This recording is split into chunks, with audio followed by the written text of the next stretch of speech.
안녕하세요. 미속의 최준영 목사입니다. 2024년 11월 13일 오늘 나에게 주시는 생명수 생물학 모금 시작하도록 하겠습니다. 룻기 4장 7절부터 보시면은 이제 보아스가 이제 기업 물을 자 자신보다 좀 더 앞선 기업 물을 자를 만나서 이제 성문 앞에 장로들 앞에서 이제 기업 부르는 일을 마무리 지으려고 진행을 하고 있죠. 그래서 옛적 이스라엘 중에는 모든 것을 무르거나 교환하는 일을 확정하기 위하여 신을 벗어서 그 이웃에게 주면서 증명하는 전례가 있었다 이렇게 전합니다. 그래서 그 기업 물을 자가 이제 포기하였죠. 그래서 의사 표현을 하기 위해서 보아스에게 너가 너를 위하여서 살아 하고서는 그 시인을 벗어서 이제 확정을 지어줬다는 것입니다. 보아스가 장로들과 모든 백성에게 이야기를 하기를 내가 엘리멜렉과 기럯과 말론, 또 앞에는 보면은 룻기 1장에 보면 말론과 기럯이라고 다 있기도 하죠. 어찌됐든 이 엘리멜렉과 그 두 아들이 이제 다 죽어서 이 문제가 된 것인데 그들의 소유로 있던 이 모든 것을 나오미 손에서 사서 이제 기업을 물을 수 있도록 내가 도와주려고 하는 이 일에 우리가 다 증인이 되었다. 그리고 또 여기는 말론의 아내 모압 여인 룻이라고 표현을 합니다. 그래서 이 룻을 사서 나의 아내로 맞이하고 그 죽은 자의 기업을 위해 그 이름으로 세워 그 이름이 이제 끊어지지 않게 하는 일에 오늘 증인이 되었다. 그러니까 이제 룻을 아내로 맞이하지만은 그 모든 기업과 뭐 땅과 소유와 재산과 이제 뭐 태어날 자녀까지도 다 그 죽은 그 친척의 말론의 후손이 되어서 이 엘리멜렉 집안이 계속 유지가 되게 해주겠다는 것이죠. 그랬는데 이제 성문에 있는 모든 백성과 장로들이 이렇게 이야기를 합니다. 우리가 증인이다. 여호와께서 너희 집에 들어가는 여인으로 이스라엘 집을 세운 라헬과 레아 두 사람밖에 하시고 여기서 보면요. 이 보아스는 내가 그 집에 이제 가문을 이어주겠다 이렇게 이야기를 하는데 장로들은 뭐라고 정리를 하냐면은 이 룻이 너희 집에 들어가서 너의 아내가 되는 것이다 이렇게 표현을 하는 것입니다. 그래서 너가 이제 에브라에서 유력하고 베들레헴에서 유명하게 하시기를 원한다. 하나님이 이 젊은 여자로 말미암아 너에게 상속자, 여기서 너는 보아스죠. 보아스 너에게 상속자를 주셔서 너의 집이 마치 과거에 다말은 유다의 며느리죠.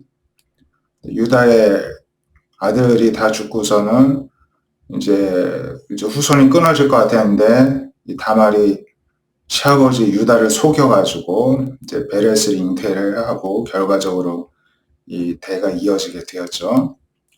그처럼 너의 상속자를 주시기를 원한다 이렇게 이야기를 합니다.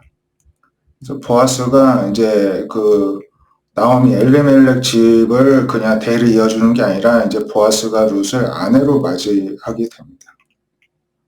그랬더니 하나님이 임신하게 하셔서 아들을 이제 낳았는데 여인들이 나오미에게 막 이제 찬송하면서 함께 기뻐해 주죠. 오늘 너에게 기업 물을 자가 없게 하지 아니하셨다. 야의 이름이 이스라엘 중에 유명하게 되기를 원하노라. 축하해 줍니다. 그래서 내 생명 회복자이며 노년의 풍양자라. 곧 너를 사랑하고 일곱 아들보다 귀한 네 며느리가 낳은 자다 하면서 나오미가 품에 안고 양육자가 되었습니다. 일단은 이 나오미 집안에 이제 기업 물을 자로가 되어서 아들을 낳아주었기 때문에 나오미가 이제 양육을 하였는데요. 근데 성경에는 그러면은 이 아이는 이 나오미 아들의 아들, 그러니까 손자가 되는 것이잖아요. 근데 성경에서는 어떻게 이야기를 하냐면 이제 그 이름을 지어주었는데 나오미에서 아들이 태어났다 해서 이름을 오벳이라는데 오벳이라는 이름의 뜻은 종이라는 뜻입니다. 그의 아버지 다윗의 아버지인 이새의 아버지가 오벳이었다는 것입니다. 그래서 오벳이 이새를 낳고 그 다음 다윗을 낳았다는 것이죠. 그래서 페레스의 계보가 이러는데 헤스론을 낳고 헤스론은 람을 낳고 람은 암미다답 나손을 낳고 나손은 살몬을 낳고 살몬이 보아스를 낳고 보아스는 오벳을 낳았다 이렇게 전하죠. 이게 정말 이 보아스의 아들이 아니라 그냥 엘리멜렉의 후손이었다면 엘리멜렉의 계보에 오벳이 들어가야 되는데 족보가요. 근데 족보에는 보아스의 아들로 오벳이 들어갔다는 것입니다. 그리고 오벳이 이새를 낳고 이새가 다윗을 낳았죠. 이렇게 하나님께서는 이 베레스도 유다의 후손이 끊어질 듯 하였는데 어떻게 하나님의 은혜로 이 베레스가 태어났고 이 보아스도 또 생각지 않게 한 가정을 구해주려고 하는 그 선한 마음을 가졌을 뿐인데 그의 아들을 통해서 이스라엘을 살리는 한 위대한 왕이 태어나게 되었다는 것입니다. 이처럼 이제 하나님께서 하시는 일은 사람이 볼 때는 힘이 없고 별 볼 일 없는 것 같아도 거기에 하나님의 뜻대로 긍휼한 마음을 가지고 이렇게 나오미와 룻의 가정을 긍휼하게 여긴 이 보아스의 그 선한 마음을 하나님이 받으시고 그 가문을 축복해 주시지 않았습니까? 이처럼 우리 역시도 하나님의 뜻대로 살려갈 때 축복을 받는 믿음의 가문들이 될 줄로 믿습니다. 누가복음 4장 16절에 예수님께서 잘하신 나사렛에서 회당에 들어와서 이제 말씀을 읽으시는데 이사야 그래 주의 성령이 내가 임하셨으니 가난한 자에게 복음을 전하게 하시려고 내게 기름을 부으시고 나를 보내셔서 포로된 자에게 자유를 눈먼 자에게 다시 보게 함을 전파하고 눌린 자를 자유롭게 하고 주의 은혜의 해를 전파하게 하려 하셨다. 어떤 메시아 예언 내용을 말씀을 이제 읽으시더니 책을 덮어서 이제 그 율법책 맡은 자에게 주시고 말씀을 이제 설교를 하시는데 이제 사람들이 다 쳐다봤죠. 그랬더니 이 글이 오늘 너희 귀에 응하였느니라 하십니다. 다들 깜짝 놀랐겠죠. 뭐 이렇게 설명하고 해설해 줄 줄 알았는데 말씀이 오늘 이루어졌다 이렇게 선포를 하시는 것이지 않습니까? 사람들이 이제 다 이제 놀라면서 이 사람이 요셉의 아들이 아니냐 뭐 했는데 예수님께서 그들에게 이르시되 너희가 반드시 이사야도 자신을 고치라는 속담을 인용하여 내게 말하기를 우리가 들은 바 가버나움에서 행한 일을 내 고향 여기서도 행하라 하리라. 이르시되 내가 진실로 이르노니 선지자가 고향에서 환영받을 자가 없다. 나사렛에서 선포를 이제 하시고 사역을 하시려 해도 고향에서는 환영받지 못한다는 것입니다.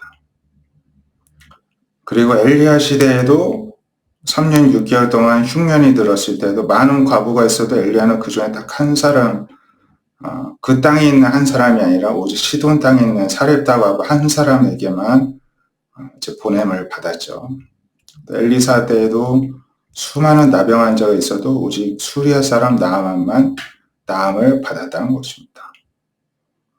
그러니 뭐 내가 여기서 내 고향이라고 해서 무조건 당신들에게 하나님의 나를 통해서 은혜가 임하는 것이 아니라 오직 보냄을 받은 그 누군가, 하나님의 선택받은 그 누군가에게만 나는 가서 가버나움에서 이적을 행하고 사람들을 고쳐주고 하는 그러한 일들을 이제 행할 것이다 말씀하신 거죠. 그랬더니 회당에 있는 자들이 의료 화를 내면서 동네 밖으로 예수님을 쫓아내서 낭떠러지에 밀쳐 떨어지고자 했지만 예수님께서 그들 가운데로 해치고 지나가십니다.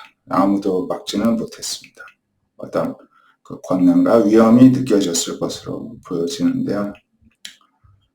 이처럼 의사도 다른 누군가에게 뭐 이 속담의 의미가 그러지 않겠습니까?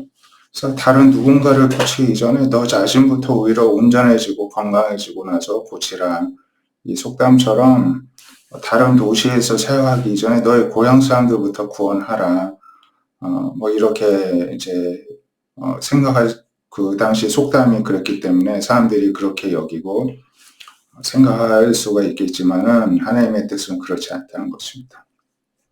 오늘날에도 당연히 예수님 믿을 것 같은 사람들이 예수님 죽어라고 안 믿습니다. 근데 저 사람 별 기대도 안 했는데 쉽게 주님께 마음을 열고 예수님 믿는 사람들이 있다는 말입니다. 혹시 우리가 하나님을 믿게 되는 은혜를 입었다면은 그게 기적과도 같은 은혜라는 사실을 기억하고 교만하지 않고 겸손히 하나님께 감사와 영광을 올려드리는 저와 여러분이 되시기를 바랍니다. 기도하겠습니다.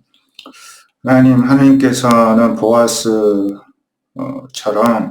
선한 마음으로 연약한 자를 하나님의 사랑으로 순수하게 돌보는 자들의 그런 순종을 통해서 하나님의 놀라운 일을 이루십니다.